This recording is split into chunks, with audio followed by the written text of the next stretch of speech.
오늘의 사연을 시작하겠습니다. 올라오는 사연을 챙겨 듣고 있는 29살 남자입니다. 따로 하는 일은 없고 아르바이트 하면서 먹고 살고 있습니다. 작년에 형수님과 있었던 일입니다. 저는 제 주변 동기들이나 친구들보다 조금 더 빠르게 대학을 졸업하게 되었습니다. 취직을 바로 준비했으면 더할 나위 없이 좋았겠지만 졸업을 일찍 한 게 뭐라고 그렇게 여유를 부렸는지 취직 준비보다 조금 더 청춘을 즐기는 생각에 취직을 위해 더해야 하는 공부를 안 하고 놀기 시작했어요. 토끼와 거북이의 일화가 생각이 나네요. 지금은 뭐하러 그렇게 헛된 시간을 보냈는지 후회가 되지만 이미 후회를 시작했을 때는 때가 늦은 상황이었어요. 시간은 야속하게도 빠르게 지나가기만 했습니다. 결국 저는 별다른 수학도 없이 본과로 돌아가야만 했습니다. 저희 집이 큰 집은 아닌데 대신에 다른 의미로 큰 집이었습니다. 말 그대로 집이 제일 컸거든요. 덕분에 친척들이 전부 모이기 쉽다는 이유 하나만으로 제사를 저희 집에서 지내고 명절이나 무슨 날마다 저희 집에 모였습니다. 세뱃돈을 받기 위해 내려간 본가에서 처음으로 가족이 아닌 사람이 한 명 섞여 있었어요. 사촌형이 있었는데 결혼을 할 것 같다고 가족들에게 인사를 시키려 예비 형수님을 데리고 왔던 거예요. 저는 형수님을 처음 보자마자 속으로하고 탄성을 내질렀습니다. 요즘 잘 나가서 예능에도 많이 나오는 연예인 누구를 완전히 그대로 빼다 박은 외모를 가지고 있었기 때문이에요. 그리고 신기했던 게 친척형이 옛날부터 공부를 잘해서 어머니도 저한테 친척형 하는 거 반만 따라 해보라는 잔소리까지 들을 정도로 공부벌레였는데 그래서 당연히 똑같이 고리타분하고 지루한 공부벌레 같은 여자를 만날 줄 알았는데 또 어디서 이렇게 예쁜 여자를 데리고 왔나 싶더라고요. 얼굴도 잘 보인다고 형수님이 나름 차려입고 왔는데 제사를 지내는 집이라고는 설명을 듣지 못한 건지 치마를 입고 와서 제사 지낼 때 자꾸 눈길이 그쪽으로 가서 아주 혼이 났습니다. 식사할 때도 교자상을 여러 개 붙여놓고 펴서 먹었는데 일부러 형수님 옆에 앉았는데 정말 어쩔 줄을 몰라 하더라고요. 친척형도 자기 와이프 될 사람이 저렇게 불편해하고 있는데 눈치도 전혀 없다 싶어서 제가 방에 가서 담요를 하나 가져다 줬습니다. 형수님이 담요를 받으면서 저한테 고맙다고 눈인사를 하는데 형수님의 미모에 그 정도의 눈웃음이면 우리 친척형이 아니라 어디 재벌 집 후계자도 꼬실 수 있었을 텐데 싶었습니다. 아무튼 제사가 끝나고 점심 식사까지 끝나고 나니 어른들 몇몇이 거실에 모여서 수다를 떨고 있고 나머지 사람들은 각자 빈방 하나씩 차지하고 낮잠을 자거나 했습니다. 저도 제 방에 가서 쉬고 싶었는데 취직 안 한다고 친척들 입에 오르내리다가 갑자기 잔소리를 듣는 분위기가 돼버려서 어떻게 방에 들어가지도 못하고 나가지도 못하고 벌만 서고 있었습니다. 그러다가 친척형이 전날에 늦게까지 일하고 퇴근을 했고 몇 시간 못 자고 차 끌고 내려오느라 많이 피곤하다고 하여 제 방에서 눈 좀 붙이겠다고 하는 바람에 방까지 빼앗겨버리고 말았어요. 누구는 어디 취직했다더라 하면서 무슨 사돈의 팔촌 이야기까지 하면서 저를 나무라고 있었습니다. 일찍 눈치채고 방에 들어가지를 못해서 괜히 화제의 주인공이 되어버렸고 요즘은 뭐가 비전이 좋다더라, 월급을 잘 받는다더라 이런 이야기를 들으면서 혼나고 있었습니다. 현수도 당하고 비교까지 당하니까 솔직히 자존심도 많이 상하고 내가 왜 이러고 있나 싶었는데 저희 친누나가 마침 친구 좀 만나고 오겠다고 밖으로 나가다가 갑자기 저를 향한 화살이 누나한테 향하게 된 것이었습니다. 명절날에 어딜 쏘다니냐 하면서 여자가 그렇게 밖으로 돌면 시집을 못 간다나 하면서 저 대신에 누나가 붙잡혀서 잔소리를 다 받아내기 시작한 거예요. 저는 그 틈을 타서 그 자리에서 빠져나올 수 있었습니다. 괜히 제 방에서 자고 있는 친척형을 깨우는 게 아닌가 싶어서 마침 붙잡혀 버린 누나 방에서 쉬면 되겠다 싶어서 거실에 있는 어른들한테 최대한 들키지 않도록 살금살금 누나 방으로 향했습니다. 시선은 친척 어른들을 향해 있었고 최대한 살살 문을 열고 들어갔는데 방에 들어가 방문을 닫았을 때 저는 얼음처럼 굳어버리고 말았습니다. 방 안에는 예비 형수님이 계셨고 마침 형수님은 누나가 빌려준 편한 옷으로 갈아입고 있던 와중이었던 거예요. 형수님들이 계시니 괜한 일을 만들까 봐 형수님은 제가 들어오는 걸 보고도 놀라서 있을 뿐 소리도 지르지 못하는 상황이었던 거였습니다. 그런데 저도 그 순간에는 당황해서 어떻게 할 수가 없더라고요. 밖으로 나가면 나가는 대로 다시 친척들한테 잡힐 것 같고, 그랬다가 친척 어른들 앞에 형수님의 이런 꼴을 다 보여주겠다는 생각이 들었어요. 그래서 작은 소리로 연신 사과를 한 뒤에 고개를 반대쪽으로 돌려버렸습니다. 하지만 고개를 돌리고 눈을 꽉 감고 있었음에도 불구하고 이미 뇌리에 각인된 모습이 감은 두 눈 속으로 선명하게 보이더군요. 거기에 눈을 감고 들려오는 스르륵거리는 소리가 오히려 그 장면을 상상하게 만들어 버렸습니다. 이제 괜찮다고 하는 형수님의 말에 다시 눈을 뜨고 고개를 돌렸습니다. 매일 누나가 입는 편한 티셔츠에 반바지로 갈아입었는데 옷이 날개라고 하는 말은 다 거짓말 같은 게 같은 옷인데도 형수님이 입고 있으니까 아예 다른 옷처럼 보이더라고요. 하얀색 티셔츠가 얇아서 살짝 민망했는데 오히려 그것마저도 잡지 화보에 나올 법하게 스타일 있어 보였습니다. 형수님이 얼마나 아름다웠는지는 둘째치더라도 제가 다시 밖으로 나가는 것도 애매한 게 현관문이 닫히는 소리가 난 걸 보니 누나도 어떻게 친척들 소나기에서 탈출해서 당초의 목적대로 집 밖에 나간 것 같았습니다. 그러니 제가 나가면 다시 친척들에게 잡혀 잔소리를 들어야 했죠. 물론 형수님과 단둘이 좁아터진 누나방에서 있는 것도 충분히 어려운 일이었습니다. 그런데 형수님이 저보고 괜찮다고 방 안에서 소리가 다 들려서 알고 있다고 하면서 자기는 신경 쓰지 말고 방에서 있으라고 하는 겁니다. 형수님한테 친척형은 제 방에서 자고 있는데 왜 누나 방에 계시냐고 물어봤어요. 형수님은 아직 결혼한 것도 아니고 결혼할 사이라고 소개를 해주러 온 건데 어른들 다 계신데 아무리 그래도 한 방을 쓰는 건 아닌 것 같아서 그랬다고 합니다. 친척형이 제가 이 방에 있는 걸 알면 화내지 않겠냐고 물어보니 그건 걱정하지 말라고 하더라고요. 일어나면 연락을 준다고 했다고 그때 나오면 된다고 미리 말을 맞춰놔서 괜찮다고 했습니다.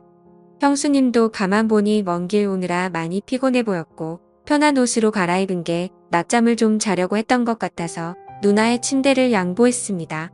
저는 바닥에 누워도 된다고 하고 바닥으로 먼저 누워버렸어요. 핸드폰으로 뭐 드라마나 영화 같은 걸 보려고 했는데 도무지 집중이 안 되더라고요.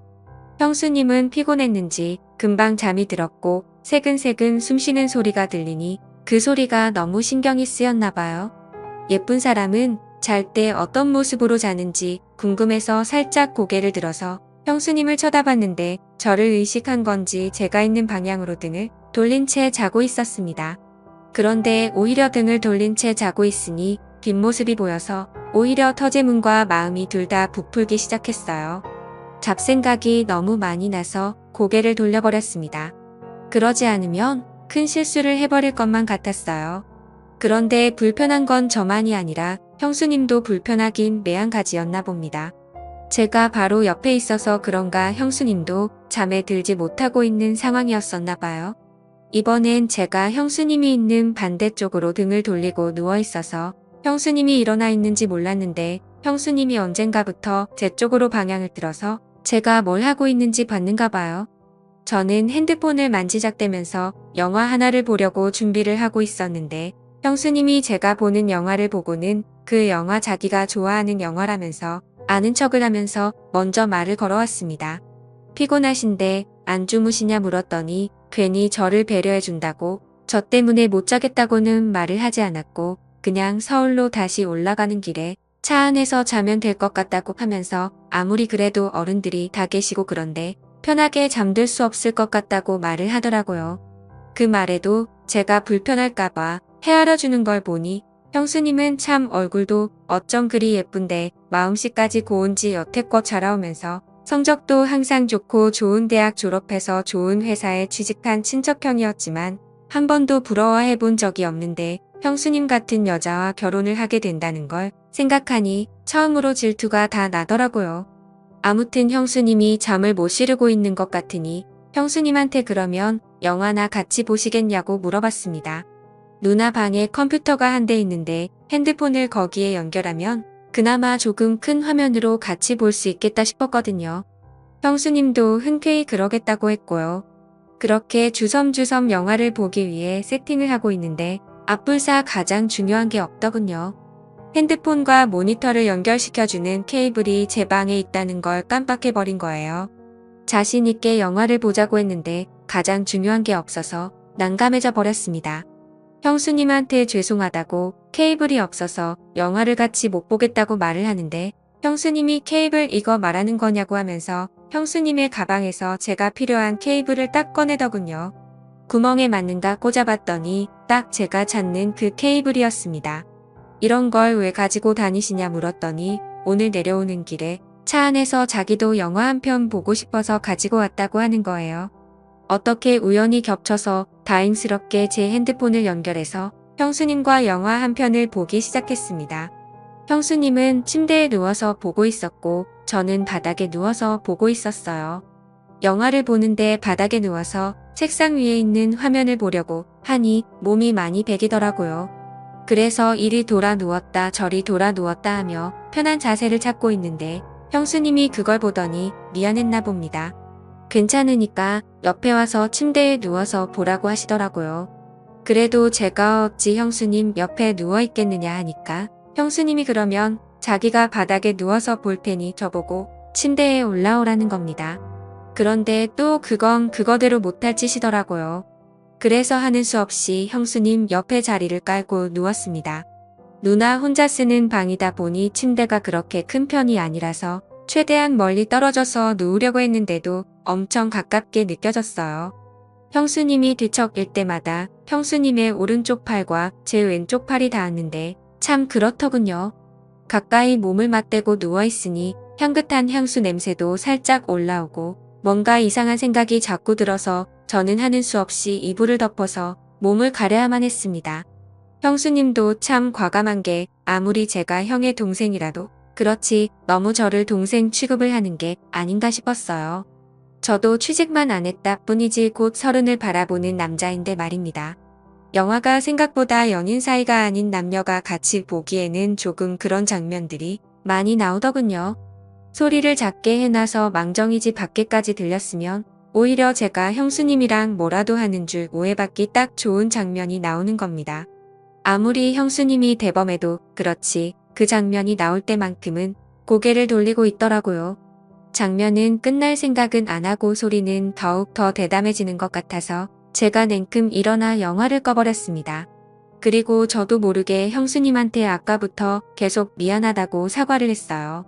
형수님도 영화가 꺼지고 나니 괜찮아졌는지 아니라고 방을 뺏어간 오빠가 잘못한 거지 제가 잘못한 거 아무것도 없다고 하고 살짝 웃는데 가지런하고 새하얀 이빨이 보이는데 정말 안 이쁜 곳이 하나도 없는 사람이었습니다. 이쯤 되니까 형으로부터 형수님에게 연락이 왔습니다. 자기 이제 일어났으니 형수님도 준비하고 나오라고요. 다행스럽게도 친척형이 방 안으로 형수님을 데리러 오지 않는 바람에 단둘이 방 안에 같이 있던 건 들키지 않았습니다. 다만 형수님이 방에서 먼저 나가야 하는 상황에서 빌려 입었던 누나 옷에서 형수님이 원래 입고 있던 옷으로 갈아입어야 하는 상황이 발생한 거예요. 또다시 저는 고개를 돌리고 눈을 감고 있었지만 정말 코앞에서 갈아입는 소리가 들리는데 차라리 보고 있는 게 더 괜찮겠다 싶을 정도로 그 장면이 상상이 돼서 아주 말 그대로 죽는 줄 알았습니다. 아무튼 그렇게 자연스럽게 형수님은 누나 방에서 나가고 저도 한참 있다가 방에서 나왔습니다. 아무한테도 들키지 않았으니 둘이서 방에서 보낸 몇 시간은 둘만의 비밀이 되어버린 셈이죠. 그 덕분에 형수님하고 저녁 식사하면서 대화도 많이 나누고 친해져서 서로 전화번호도 교환하게 되었습니다. 제가 서울로 취직을 목표로 하고 있기 때문에 서울에 올라가게 되면 신세 좀 지겠다고 능청스럽게 이야기하면서요. 형수님도 언제든지 도와줄 테니 부담 갖지 말라고 하면서 하루빨리 서울로 올라오라고 하더라고요. 알고 봤더니 형수님도 저랑 똑같이 지방에서 공부하면서 서울에 있는 회사에 합격하면서 서울에는 친구가 거의 없었다고 하더라고요. 그래서 거의 모든 시간을 친척형하고만 보낸다고요. 매일 둘이서만 놀고 있으니 재미도 없고 친척형이 워낙 공부벌레라서 너무 못 놀 때도 있으니 이것저것 가르쳐주라고 하면서 말이죠. 그래서 저랑 형수님 단둘이서 위기투합해서 저녁 식사가 끝나고 또 식탁에 앉아서 한참 수다를 떨었습니다. 형수님도 이제 더 늦기 전에 출발하는 게 좋겠다고 하고 일어났는데 저 멀리서 보니까 친척형은 거실에서 상을 깔아놓고 삼촌들하고 술판을 벌이고 있더군요. 형수님도 많이 당황한 듯 보였습니다. 형수님은 운전을 못하는 듯 보였고 친척형도 삼촌들에게 주는 술 한 잔 두 잔 받아 먹다가 고기가 풀려버려서 술판이 벌어져 버리고 만 것이에요. 형수님이랑 낮에 방에서 단둘이 잠깐 있었고 저녁 식사를 하고 나서도 둘이서 위기투합을 한 것 때문에 형수님이 혹시 나에게도 관심이 있는가 하는 생각을 했는데 형수님이 형을 많이 좋아한다는 생각이 들었습니다. 그 와중에도 술 먹고 있는 형한테 화를 내는 게 아니라 천천히 마시라고 말하면서 자연스럽게 그 자리에 합석을 해서 삼촌들이 주는 술을 넙죽넙죽 받아 마시기 시작했어요. 삼촌들이 특히 짓궂은 게 보통이 아닌데도 그 농담을 다 받아치면서 분위기를 빛내주더라고요. 참 부럽다는 생각이 들었고 저도 나중에 결혼을 한다면 저런 여자랑 해야겠다고 결심까지 했습니다. 그런데 한참 그 장면을 보고 있는데 역시 짓궂은 삼촌들이 형수님을 가만둘 리 없었죠. 일부러 어떻게 술에 뻗게 만들려고 술을 쉴 새 없이 연거푸 계속 따라주는 겁니다. 친척형은 많이 마신 것 같아 보이지는 않았는데 벌써 옆에서 뻗어버려 있었고 형수님 혼자서 삼촌들을 상대해야만 했습니다. 그래서 제가 형수님을 도와주려고 옆으로 가서 형수님한테 집중되는 술을 같이 비우기 시작했어요. 정말 대단했던 건 우리 삼촌들이 주량 하나만큼은 누구한테 줘본 적이 없을 정도인데 삼촌들이 술에 취해서 거실에 뻗어버릴 때까지 형수님은 그 술을 다 버텨내고 있었던 거예요. 저는 나중에 합류를 했으니 그만큼 술이 덜 취한 상태였고요. 아무튼 삼촌들은 그렇게 그냥 거실에서 재우고 형님하고 형수님을 제 방으로 옮겨서 재우고 저는 그날 외박을 하기로 한 누나 방에서 잠에 들었습니다. 술 기운에 피곤한 몸을 이끌고 누나 방 침대에 누워서 눈을 좀 붙였어요. 그래도 낮 동안 형수님이 누워있다고 침대에서 형수님의 향수 냄새가 살짝 배어있는 듯 했습니다. 그렇게 술 기운에 잠이 들었는데 인기척이 느껴져서 잠에서 깨고 말았습니다. 뭔가 싶어서 숨을 죽이고 있었는데 몇 개 느껴졌던 형수님의 향수 냄새가 강하게 나는 겁니다. 고개를 돌리니 제 옆에 형수님이 누워 있었어요. 형수님도 술 기운이 많이 올라있는 듯 보였고 분위기를 보아하니 화장실을 다녀왔다가 방을 착각해서 낮 동안 한참 있었던 누나 방으로 돌아온 것 같았습니다. 나란히 누워 얼굴이 가까이 있으니 형수님이 코로 숨쉬는 콧김까지 생생하게 전해져 오더라고요. 형수님의 숨결에 술 냄새가 강하게 섞여 기분이 더욱 더 이상해졌어요. 참 아름다운 사람이구나. 왜 친척형을 만나지 이따금씩 아까부터 생각한 의문이 계속해서 들더라고요. 저랑은 나이 차도 별로 나지 않으니 아무리 연상의 여인이라도 저를 먼저 만났으면 어떻게 됐을까 싶은 묘한 질투심도 가지고 있었던 상황이고 말입니다. 더 있으면 무슨 일이 생길 것 같아서 한참을 고민하다가 방에서 나와 삼촌들이 뻗어있는 거실 한 구석에서 저도 잠에 들었습니다. 다음 날 아침이 돼서 형수님은 전날 밤의 상황을 기억을 못하는 듯 했어요. 삼촌들은 새벽 6개 깨서 이미 다 돌아갔고 친척형과 형수님도 같이 돌아갈 채비를 하더군요. 이대로 보내면 언제 또 만나나 싶은 생각이 들었습니다. 친척형은 그렇다 쳐도 딱 하루 같이 있었을 뿐인데 형수님을 한동안 못 본다는 생각을 하니 너무 서운하고 아쉬웠어요. 그렇게 친척형 내를 보내고 저는 다시 누나 방으로 들어왔습니다. 제 방도 있었지만 형수님이 벌써 보고 싶어져서 방 안에 남아있는 형수님의 잔향이라도 맡아보려 들어왔어요. 그런데 벼랑간 제 핸드폰이 울리더군요. 형수님이었습니다. 내용은 얼른 취직하라고 그리고 서울에서 보자는 말이었어요. 그리고 형수님이 덧붙인 말은 얼른 서울에 와서 어젯밤에 왜 그냥 나갔냐고 하는 겁니다. 취했다고 생각했던 형수님은 사실 제정신이었던 거고 저는 굴러 들어온 기회를 제 발로 차버리고 말았던 거예요. 아무튼 그 말이 계기가 되어서 저는 엄청나게 공부를 하게 되었고 원하는 대로 서울에 취직을 하게 되었습니다. 마침 회사도 형수님네 신혼집과 가까워서 친척형이 출장을 간 날에는 형수님과 둘이서 서로의 마음을 확인하고 연인처럼 함께 시간을 보냈어요. 아직도 가족들에게는 비밀로 하고 형수님과는 종종 만나고 있습니다. 꼬리가 길면 밟힌다는 말이 있는데 들킬 땐 들키더라도 저는 이 관계를 쉽게 끊고 싶지는 않네요. 형수님도 딱 이 정도 사이까지만 원하는 것 같아서 그런 부분은 조금 많이 아쉽습니다. 형수님이 언제든 저를 선택할 결심이 서면 저는 그때는 제 모든 걸 걸어서라도 형수님을 행복하게 해주려고 하는 생각입니다. 지금까지 제 사연을 들어주셔서 감사드립니다. 구독과 좋아요 부탁드려요. 감사합니다.